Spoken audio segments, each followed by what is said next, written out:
mother's coffin. Counter-offensive.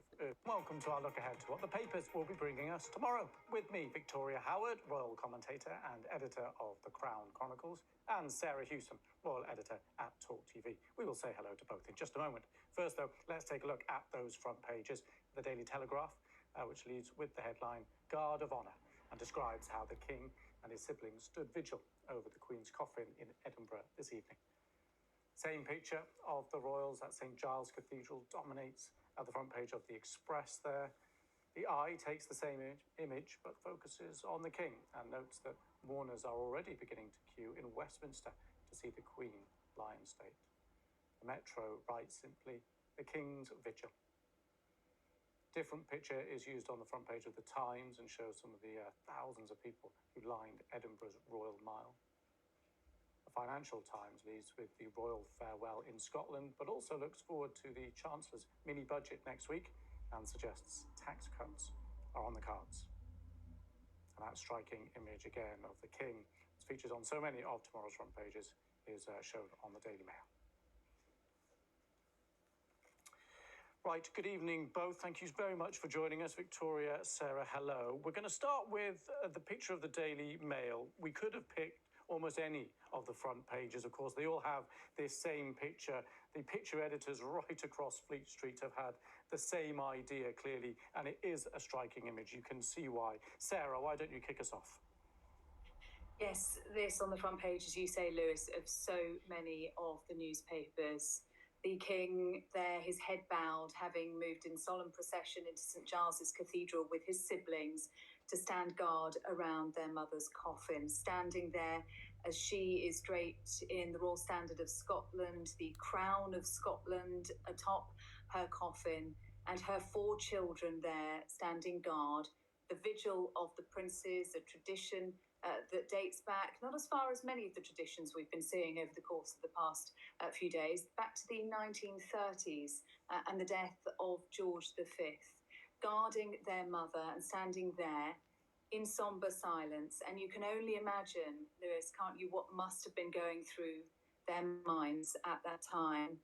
And I wondered, looking at the King, there hasn't been a lot of time for private grief for him, but standing there in silence, the thoughts, the time, the space that he must have had then to contemplate what has happened, but also what is ahead of him, must have been quite overwhelming. Yeah, the schedule is pretty demanding at the moment for him, as you rightly point out, Sarah.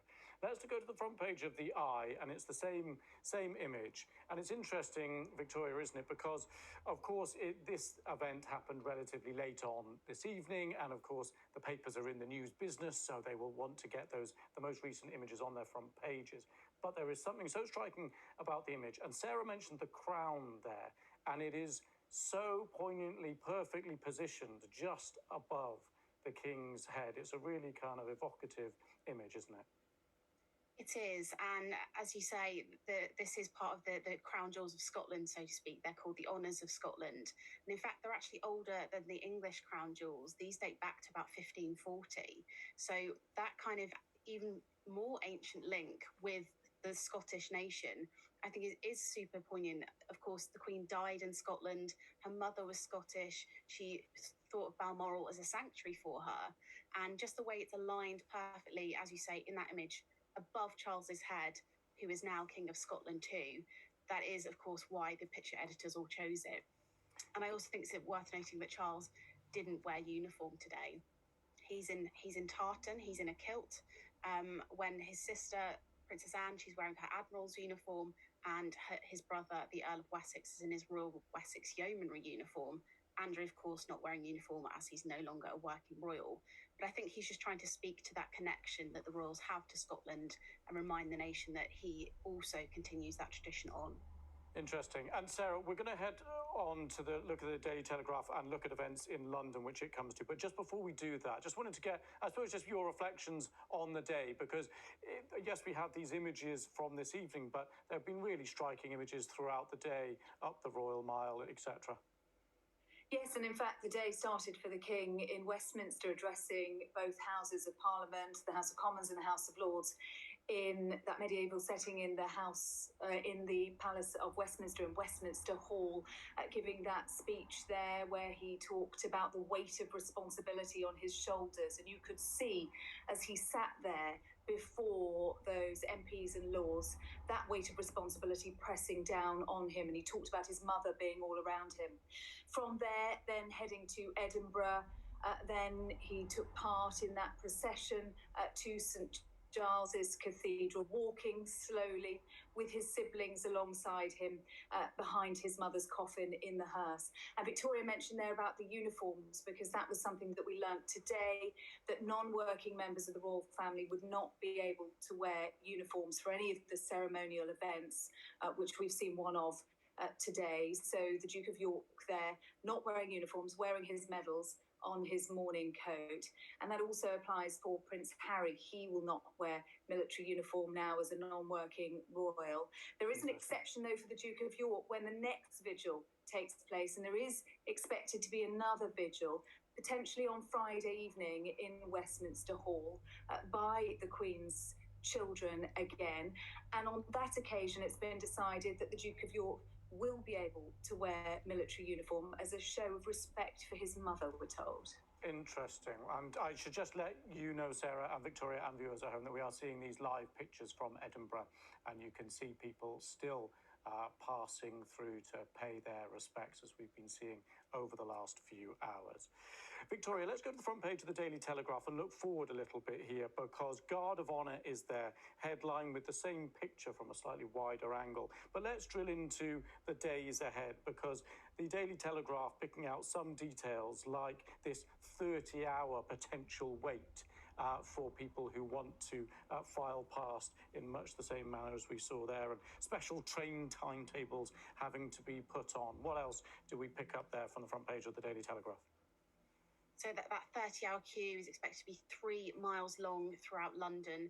And of course, people are coming from all over the country to see the Queen lying in state. As you mentioned, special train timetables. Londoners are being encouraged to work from home if they can, to not use that transport. But looking to kind of Charles's first few days, of course, first week of his reign, they're talking about the visits he's going to make. He's already been to Scotland today. He met the First Minister, and he's kind of taking those first steps to cement himself as king in that political role as constitutional monarch. But he also has the same job to do in Wales and Northern Ireland. So we're expecting to see him head to Cardiff and meet the First Minister there, and then head over to Belfast and meet with politicians at Stormont. And that's just a way, of course, of bringing the nation together, one in grief, but also reminding those realms, those nations, that they haven't been forgotten. Of course, so much of this will be London-centric. The Queen is lying in state for 4 days in London, just 24 hours in Edinburgh, that it's important that he does do that and remind everyone of the connection that the Crown brings. So there's plenty to be getting on with there. And I think royal fans and watchers and those who are just interested in the story, they're finding it quite hard to keep up. There are so many developments hour after hour. Sarah, you're nodding along there. I mean, it has been historic already, and a lot more to come, especially focusing around London now. Yes, so tomorrow, after the 24-hour period where the Queen's coffin lies in rest in St Giles's Cathedral, tomorrow she will be flown back to London. Accompanying her will be her daughter, Princess Anne, who we saw also accompanying her on that long 6-hour journey from Balmoral to Edinburgh yesterday. And then the Queen will be taken back for the last time to Buckingham Palace, where she will rest in the Bow Room at Buckingham Palace. And that will allow members of the royal household there, who have served her for so many years, to pay their respects to her.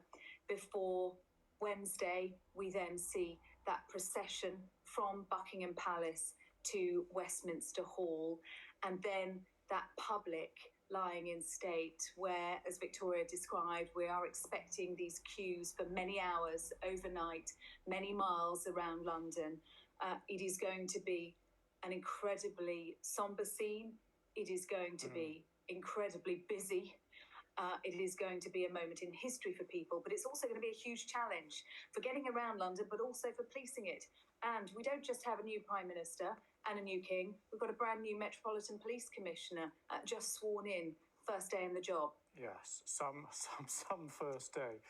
Sarah, I want to stick with you actually because we will come back to all the images and everything that we've seen, but I want to move on to a bit of politics. So, Sarah, I want to get you with your old news hat on. The front page of the Financial Times, and we'll look at the front page of the Guardian on this quickly as well. But their headline there is Kwarteng tells Treasury to adopt new focus entirely on growth. This is basically that huge announcement we had, of course, from Liz Truss on